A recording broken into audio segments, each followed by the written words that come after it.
Bonjour à toutes et à tous et bienvenue sur ma chaîne YouTube pour une nouvelle vidéo de révision dans la série des 180 secondes.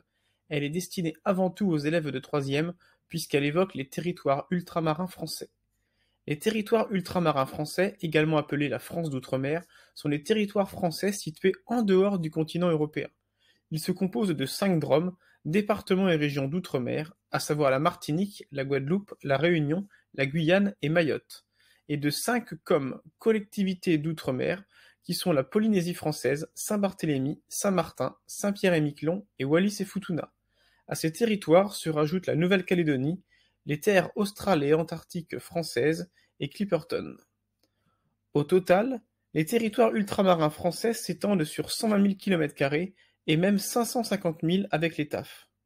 Avec un peu moins de 3 millions d'habitants, la France d'outre-mer représente 4% de la population française et 18% du territoire terrestre. Tous ces territoires permettent à la France de disposer de la deuxième ZEE, zone économique exclusive du monde, derrière les États-Unis, ce qui leur permet d'exploiter les richesses sur environ 11 millions de km². Pour simplifier cette vidéo et faire qu'elle respecte la durée prévue de 3 minutes, nous allons nous concentrer principalement sur les 5 départements et régions d'outre-mer. Ces territoires sont tous des îles, à l'exception de la Guyane. Ils offrent des paysages paradisiaques qui leur permettent de vivre essentiellement du tourisme et des retombées économiques qu'ils génèrent. Cependant, les DROM sont soumis à de nombreux risques naturels, comme les éruptions volcaniques qui obligent les habitants à délaisser l'intérieur des terres et donc à vivre sur les littoraux. Le risque volcanique n'est pas le seul risque que connaissent les DROM.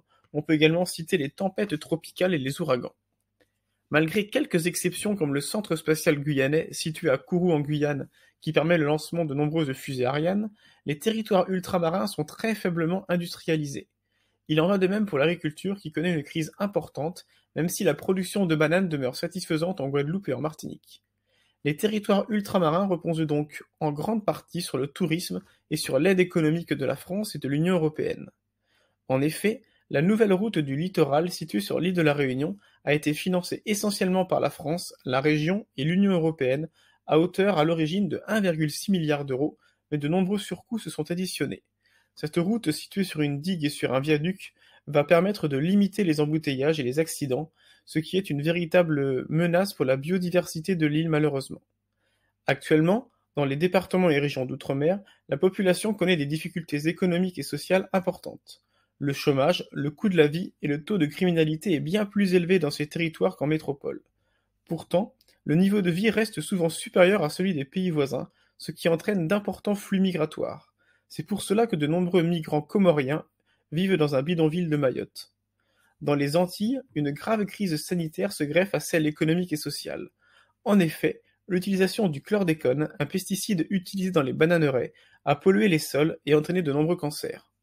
Pour résumer, les territoires ultramarins français, ou France d'outre-mer, se divisent principalement en deux groupes, les DROM et les COM.